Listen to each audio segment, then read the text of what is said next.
जय हिंद। इससे पहले की जो भी हम वीडियो बनाए हुए थे वो सब आर्ट से रिलेटेड थी, लेकिन आज की क्लास में हम समझते हैं साइंस, यानी कि साइंस का एक चैप्टर होता है टिश्यू, जो 11 में बहुत ही डिटेल से दिया हुआ है। ठीक है, अगर आप 11th में है तो आप इसको देख सकते हैं। टिश्यू यानी कि ऊतक, एक चैप्टर है टिश्यू। ठीक है, देखिए अब ऊतक कैसे कहते हैं, किससे? समान कोशिकाओं के समूह को ऊतक कहते हैं, यानी कि समान कोशिकाओं के समूह को क्या कहते हैं? ऊतक। यानी एक ही प्रकार की अगर कोशिका है वो किसी का निर्माण कर देगी तो उसे क्या कहेंगे? ऊतक। अब देखते हैं क्या। देखिए ऊतक जो होते हैं वो 4 प्रकार के होते हैं। ऊतक क्या होते हैं जी? कितने प्रकार के? तो 4 प्रकार के। एक होता है पेशी ऊतक, और एक तंत्रिका ऊतक, और दूसरा होता है संयोजी, और तीसरा है उपकला ऊतक। अब एक एक करके हम लोग समझते हुए चलते हैं। देखिए जो पेशी ऊतक होता है ना, इसकी हमारी मांसपेशियां बनी होती हैं। पेशी से याद रखिएगा मांसपेशियां। ठीक है, इसे इंग्लिश में कहा जाता है मस्कुलर टिश्यू। और ये कितने टाइप की होती हैं? तो ये लगभग 2 या 3 टाइप की होती है। कितने टाइप की होती हैं? तो 3। अब इससे समझते हुए चलते हैं। एक होती है रेखीय। रेखीय का मतलब होता है ऐच्छिक, यानी कि जो हमारे इच्छा से कार्य करे। अब देखो हमारी इच्छा से वही मांसपेशियां कार्य करेंगी जो हड्डी के ऊपर होती है। ठीक है ना, वही कार्य करेंगी हमारी इच्छा से जो हड्डियों के समूह में होती है। जैसे हमारा हाथ हो गया, देखिए ये पूरा कार्य कर रहा है। जैसे हमारा पैर हो गया, ये क्या करता है? पूरा कार्य करता है। लेकिन एक चीज और समझिएगा कि जितनी भी क्या है, जितनी भी मांसपेशियां हैं जो हमारी इच्छा से कार्य कर रही हैं वो थक भी जाती हैं। उनमें क्या होता है? थकान भी आ ही जाता है। और एक क्वेश्चन पूछेगा कि मांसपेशियों में थकान किसकी वजह से आता है, तो आप याद रखिएगा लैक्टिक एसिड की वजह से।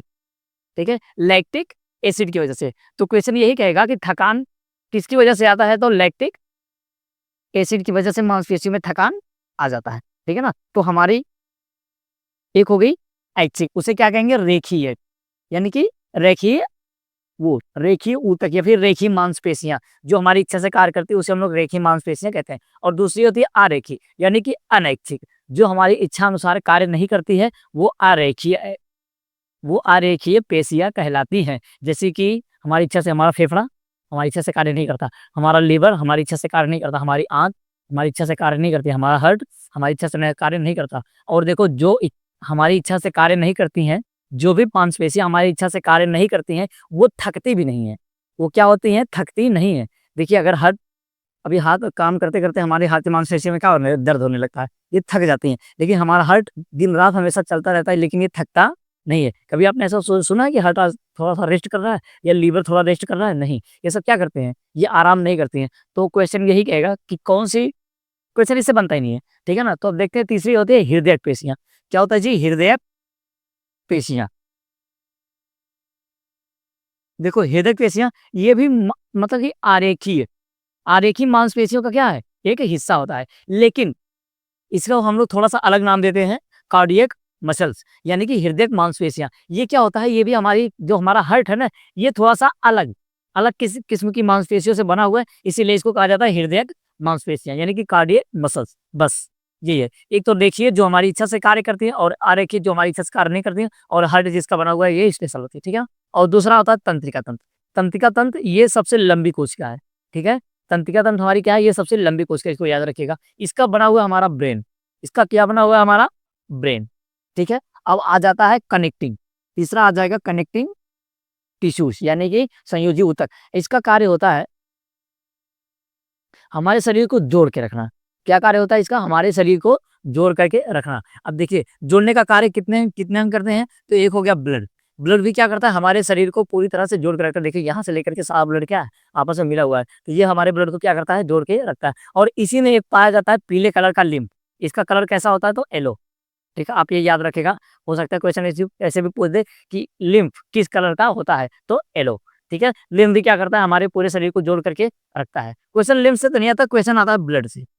क्वेश्चन कहाँ से आता है जी? तो ब्लड से। ठीक है ना, फिर और चौथा क्या होगा? तो बोन।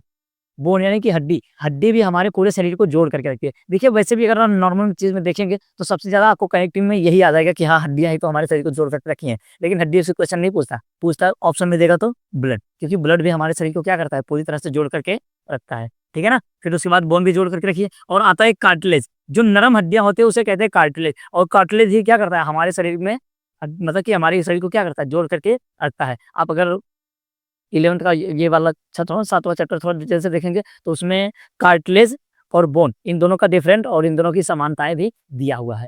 ठीक है, तो क्या डिफरेंट होता है? ये भी नाजुक अंगों की रक्षा करते हैं, मैट्रिक्स वगैरह इनमें बहुत ज्यादा पाया जाता है। ठीक है, तो इसी प्रकार से डिटेल से है। ठीक है? और चौथा आता है एडिपोज यानी कि उपकला ऊतक। अब उपकला ऊतक का क्या होता है तो पूरा फैट बना होता है। हमारे शरीर में जहाँ भी फैट पाया जाता है, पेट के ऊपर पाया जाएगा, यहाँ गाल पे पाया जाएगा, यहाँ हथेली पे पाया जाता है, ठीक है ना? तो ये सब क्या है? ये सब पूरा का पूरा क्या होता है? फैट। और देखो फैट का कार्य क्या होता है? ये हमें ठंड से बचाता है और हमें चोट लगने से भी क्या करता है? तो बचाता है, ठीक है ना? ये हमें ठंड से भी बचाता है और चोट लगने से भी बचाता है। और एक कार्य इसका कार्य होता है, ये शरीर को सुंदरता प्रदान करता है। क्या करता है? तो सुंदरता। अभी देखिए जिस आदमी में फैट बहुत ज़्यादा पाया जाएगा तो उसका शरीर मतलब कि गाल एकदम क्या होगा? फूला-फूला रहेगा, मतलब कि उसका शरीर ना एकदम चमकता रहता है, ठीक है ना? अभी आप अपने आस-पास की मतलब कि जितनी फीमेल क्लासमेट आपकी होंगी तो देखिएगा जिनमें एकदम फीमेल जिसपे थोड़ा-सा बाल सही रहता है तो क्या होती हैं? थोड़ी-सी अच्छी लगती है देखने में, ठीक है ना? तो ये हो गया फैट। और देखो आपने देखा होगा ऊँट को, ऊँट अगर आप देखिएगा उसके पीठ पे एक कुबर निकली होती है। वो क्या होता है? बहुत लोग कहते हैं उसमें पानी भरा होता है, पानी नहीं भरा होता है। वो पूरा क्या होता है? कुबर जो होता है ना वो भी क्या होता है उसका? फैट भरा होता है। उसमें टोटल क्या भरा होता है तो फैट। और देखिए जब किसी-किसी का पेट निकल जाता है, किसी-किसी का क्या होता है? पेट निकल जाता है, तो अंदर से उसकी आंत वगैरह नहीं भरी रहती हैं। बस पेट की जो ऊपर से ना कमरी होती है उसी के नीचे क्या होता है? पूरा का पूरा फैट जम जाता है। ठीक है ना? अब ऐसा मत करिए कि उसका पेट निकल चुका हो 3-4 दिन खाना नहीं खाएगा तो चल जाएगा। अब वो देखो, अब वो 4 दिन भूखे रहे चाहे कैसे कैसे भी रहे, 10 दिन भूखा रह दीजिए, उसका पेट नहीं बचेगा जब तक वो एक्सरसाइज़ नहीं करेगा। एक्सरसाइज़ करेगा तो ये चर्बी क्या होंगी? गल जाएँगी। चर्बी एक प्रकार का फैट यानी कि तेलौस होता है। कैसा होता है जी? तेलौस। अब देखो ये ज़्यादा गर्म होगा तो तेल तो गल ही जाएगा। इसलिए देखो जो जिम पे जाते हैं, उनकी मांसपेशियाँ सारी बढ़ती हैं। जितनी भी फैट वगैरह होते हैं वो क्या होते हैं? गल जाते हैं। ठीक है? आपको समझ में आया? अब देखो झुर्रियाँ और यदि ये फैट खत्म हो जाएगा तो हमारे चेहरे पर क्या होंगी? झुर्रियाँ पड़ जाएँगी। ये जो हमारी ये चमड़ी है, ठीक है ना? ये जो हमारी क्या है? चमड़ी, इसके अंदर भी क्या होता है? फैट पाया जाता है, जिसे हम लोग एपिथेली कहते हैं, जिसे हम लोग एपिथेली के नाम से जानते हैं। ये सारा का सारा 11th में दिया हुआ है। अगर आप बीए, बीएससी मतलब कि 10th में कहीं पर भी हैं, आप ये पढ़िएगा ज़रूर। ये मत सोचिए कि हमारे काम का है कि नहीं। ये देखिए आप 11th अगर नहीं गए हैं, तो जब जाएँगे तब आपको मिलेगा। यदि आप 11th में हैं तो और अच्छी बात है, ठीक है? तो चौथा क्या है? देखो, ये जो हमारा ऊपर की त्वचा है, इसके नीचे ही पाया जा रहा है एपिथेली, यानी वही ऊतक ही वो फैट ही होता है, उसे लेकिन नाम दिया गया है एपिथेली। तो अभी तो सभी लोगों में लगभग देखो हमारा तो गाल पिचका ही ढिचका है, ठीक है ना? लेकिन आपके आस-पास में जो लोग होंगे आप जानते ही होंगे, ठीक है ना?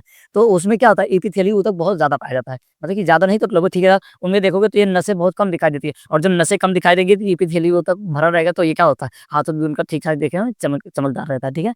तो फिर उसके बाद लेकिन जब बुढ़ापे में यही एपिथेलियल ऊतक क्या होता है, खत्म हो जाता है। तो जवानी में जो लोग बहुत ज़्यादा झमकाए रहते हैं, हाँ, हम बहुत ज़्यादा सुंदर है ना, तो बोलते देखोगे तो झुर्रियाँ पड़ जाती हैं। अब आप आस-पास के बूढ़ी दादी लोग को देखा ही होगा, है ना? उनकी झुर्रियाँ पड़ जाती है और एकदम से क्या होता है चिचक जाता है पूरा, ठीक है? तो उम्मीद है कि आपको ये क्लास तो आप इसका एक स्क्रीनशॉट ले लीजिए। सॉरी, मतलब कि ये आप इसका एक स्क्रीनशॉट लीजिए और नोट्स वगैरह अगर बनाना हो तो बना ही लीजिएगा। अगर आप कमेंट में लिखेंगे तो हम इसका पीडीएफ भी क्या करेंगे आपको प्रोवाइड कर देंगे, ठीक है? तो आज के लिए सिर्फ इतना रहने देते हैं, मिलेंगे नेक्स्ट क्लास में, तब तक के लिए जय हिंद।